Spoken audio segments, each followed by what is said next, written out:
It'll be difficult for people to prove intellectual inferiority. That's why even in our textbooks in school, they don't like to teach our children about black inventions.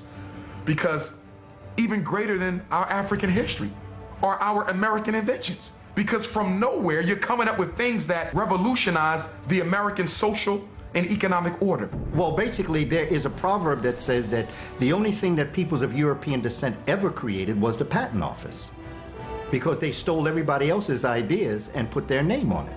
During slavery, because you were the property of your master, a lot of what we invented was automatically given credit to the master. The credit was forwarded to the master because we was property. We weren't allowed to take fame or notoriety for the things we created. Anything that made work easier. Why would white people want to invent something that make work easier when they have black folks to do it? You have a huge incentive to try to get things to move smoothly so that, you don't get any more lashes, or somebody doesn't now have to sell someone else in your family. There was a lot of incentive to create inventions. And that's another thing. Most of our black inventors had to deal with idea theft. White folks would come in and say, we did it first because we didn't necessarily know the process or have the money to patent our inventions. So white folk will find out what a black person invented and go do it real fast and get their application in, because back then the process wasn't as thorough as it is now. Whoever got their application in first to the patent office, that's who got the patent. So we got thousands of inventions by black people. We'll never even know it because of the fact that they were stolen. They don't want anyone to know that we invented things. If it wasn't for black people, white people couldn't take a dump. A black man invented the toilet, and he just made it white on purpose.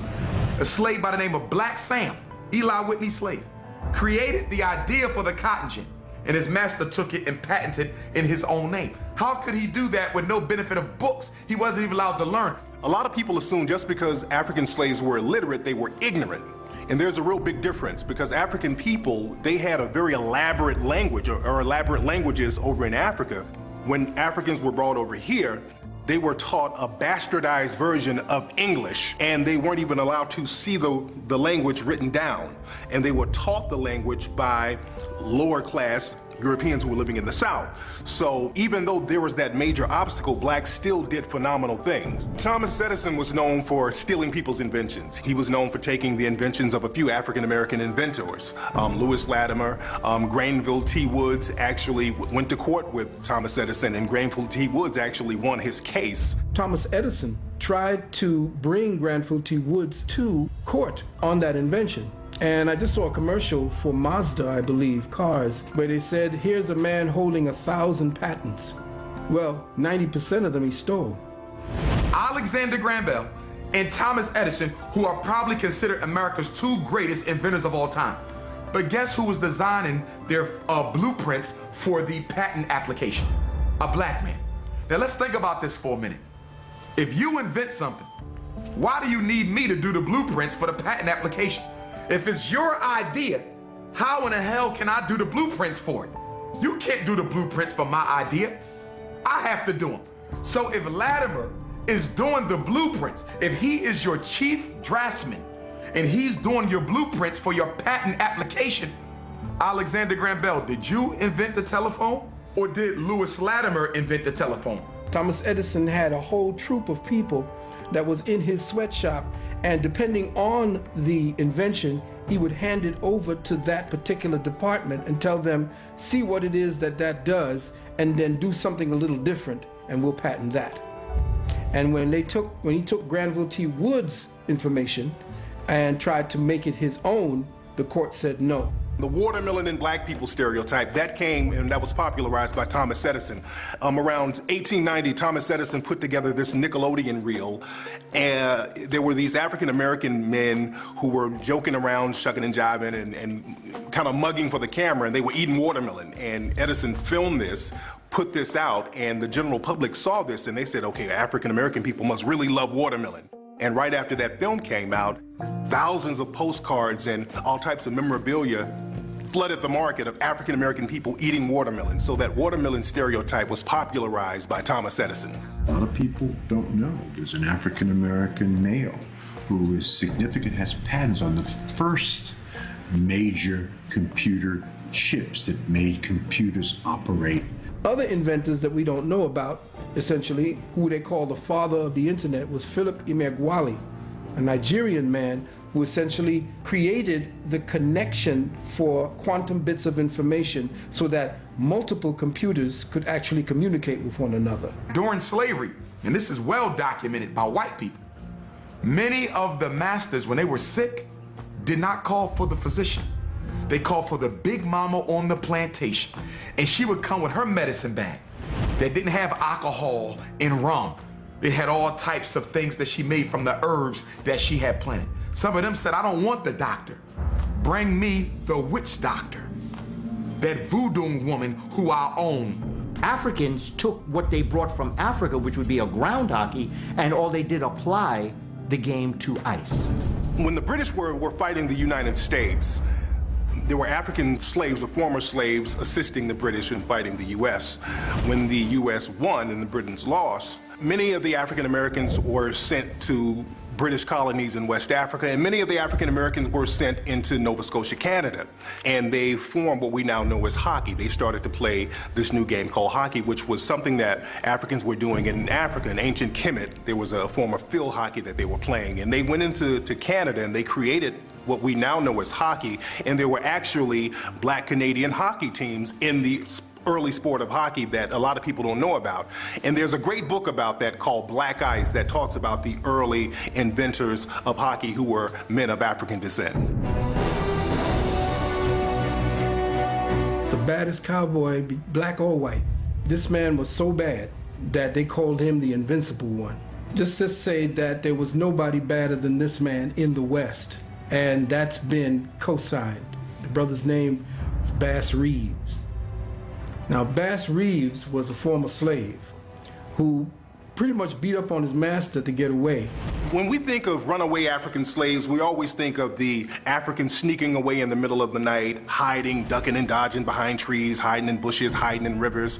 Bass Reeves decided he was not going to be a slave anymore, and not only was he not going to be a slave, he told his master, I'm going to beat you up before I leave. So he beat up his master, escaped and got away and went into Oklahoma, which was like an outlaw territory. So he actually got away and became very prominent in the Old West. When they began to open up the Oklahoma territory, they needed to recruit people. And they recruited him because he knew the Creek language, he knew the Muskogee, he knew how to speak the Seminole language. He knew all of the natives of the area, and he sat with them to learn about their traditions. The real life of this black man, Bass Reeves, became the mythic legends of Hollywood white cowboys. He brought in 3,000, count them, 3,000 bad guys. I'm talking about the worst murderers. He got 3,000 of them, killed 14. All of who the Lone Ranger became when you saw him on TV was actually the life of Bass Reeves.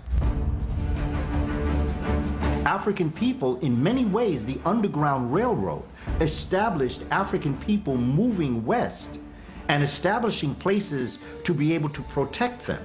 And so in the study and the research of the Underground Railroad, you will find that there are African-American communities that were established and have been there from before people can actually talk about it historically. Many people don't realize that African-American people founded and settled many cities around the country. Buffalo, New York was founded by a black man. They called him Black Joe Hodges. Many African-American people had a less volatile relationship with the Native Americans. A lot of the European settlers, they were beefing with the Native Americans. So they couldn't go into certain areas peacefully. But a lot of African-American settlers would go in there and they had somewhat of a camaraderie with the Native American people. In Los Angeles, 44 African-American families came to Los Angeles and founded Los Angeles. The governor of what was then known as Alta, California, which is now the state of California, the governor was a man of African descent named Pio Pico. And there's a street out here in Los Angeles called Pico Boulevard named after him. You had an African-American woman named Biddy Mason, who was a very wealthy landowner in early Los Angeles. So African-American people were very prominent in founding many cities around America. Chicago was a city founded by Jean-Baptiste Pointe du Sable, a brother of Haitian background coming up through. and founding this city, Chicago, because that is what the indigenous people called it in this part of Illinois. Now, Seneca Village really is a misnomer for Senegal Village. Seneca Village was a community in New York City that was purchased by freed Africans. When the enslavement of African people was abolished in 1827, Senegal Village became a meeting place for African people in general. The backstory, it is believed that Senegal Village became part of the Underground Railroad for African peoples. Starting in 1855, you're going to have people start to call it a shanty town, where people who are squatters live. They're going to demean the importance of Senegal Village. Going to say, you see all these African people moving up in here, and they're squatters, they don't belong there, and we need to create a park. And so they begin to put themselves upon the people. Finally, the mayor signs an edict saying, eminent domain, you got to get out. And so by 1857, the last Africans were forcibly removed from their homes. What's interesting about Central Park, it was once an African-American community, Seneca Village, and now there's an ancient African monument. There's an obelisk in Central Park right now that's from ancient Africa, from ancient Kemet, and a lot of people don't even realize it's there. A lot of people think that the enslavement of African people was only down south. That's not true. The largest plantation in the 13 colonies at one point in history was in Brooklyn, New York. And you know that area down there, down by Battery Park, where they used to bring the ships into that area, the port. And they would dock the ships, and they would bring the Africans up out the ships, and they would walk them across to be sold. However, what they did was, because they couldn't sell all of them, they used to put them in different prisons along this particular path. And then they would march the Africans that they were ready to sell down the street, down a street called Wall Street, down into a place we today call the New York Stock Exchange. African people were the first stocks and bonds sold on the stock exchange. There's a movie by Bruce Willis that will show you the prisons that are underground the stock exchange building. Wiley Jones was a former African-American slave who went into Arkansas. He stacked his money up and he became a railroad owner. He owned a railroad system, and the city of Pine Bluff, Arkansas ended up buying his railroad system, and that system is still owned by Pine Bluff right now. The Patterson Car Company was a car company founded by former slaves, African-American men, and the Patterson Car Company was the first African-American car manufacturer in the country, I think the only manufacturer in the country. And what's interesting about the Patterson Car Company, it was in Ohio. Their cars were considered higher quality than the Model T cars that Henry Ford had. The DeRay brothers, Ford and them stole it. That's why all over the world, Ford never gets credit for inventing a car. He gets credit for mass production. The cars began coming off the assembly line at the rate of 1 every 40 seconds. Until that, they take one car and put it together. One car and put it together. But where did he get that from? George Washington Carver. George Washington Carver was never around black folks till he went to Tuskegee. His mother and father died or was killed. And a white family adopted him from Iowa. You know, black folks in Iowa, except football players. So he went to grade school, high school, and they didn't have no secondary school. They didn't have enough people. And so now George Washington Carver leaves after he get all this education come out there. He goes to Tuskegee. Henry Ford came down to visit, like he always see his friend. And he said, Mr. Ford, I got something here. Study plants. And see, if you take this back and give it to your engineers, they can build more than one car at a time. He took it back. Mass production all over the world is called the plant, right? Everybody made joke of him because they said, well, you know, but the plants are talking to him? You know, is this how he's getting these properties of these plants?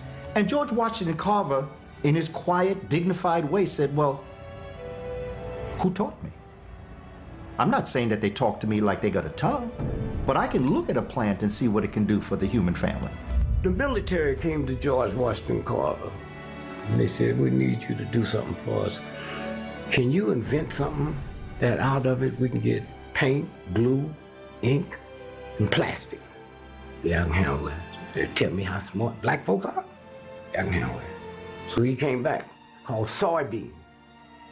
Now you want to hear something funny? The #1 cancer group in America is vegetarians. Because you wasn't supposed to eat soy. When he got to Tuskegee, they thought he was gay. No association with women, high-pitched voice, they thought he was gay. The finest use we've been able to make of peanuts is in the treatment of the after effects of infantile paralysis.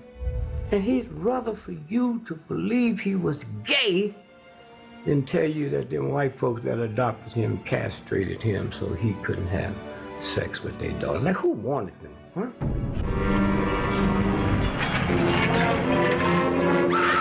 Did you see King Kong, New York City, Empire State Building?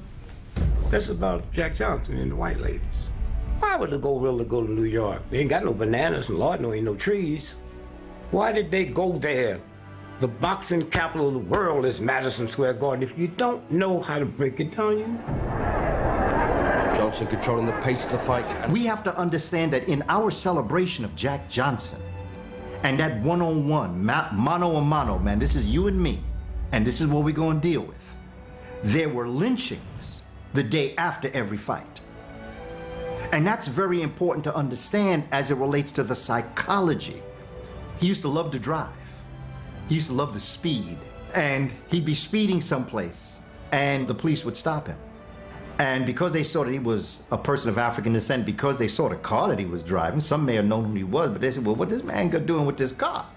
They would fine him. They say, okay, we're gonna give you a ticket for speeding. Here's the $500 ticket. $500 for speeding back then? Story has it he'd give him $1,000. He said, because I'm speeding back. In the sport of boxing, there has always been a need for the great white hope in boxing. Since there could not be one in real life, Hollywood just created one, and that's what the Rocky movies were about. They were giving out the awards, and Rocky won, okay, the Oscar. And Muhammad Ali came out, and he was the one that gave Sylvester Stallone the award. But can't you see I'm working? I'm the real Apollo Creed. You stole my script. And Ali, in his most powerful way, came out and said, you know that story was about me. He said, you know that was about me. You know that y'all dream about beating a black man. He said, but you know what? The only place you'll ever do it is in Hollywood.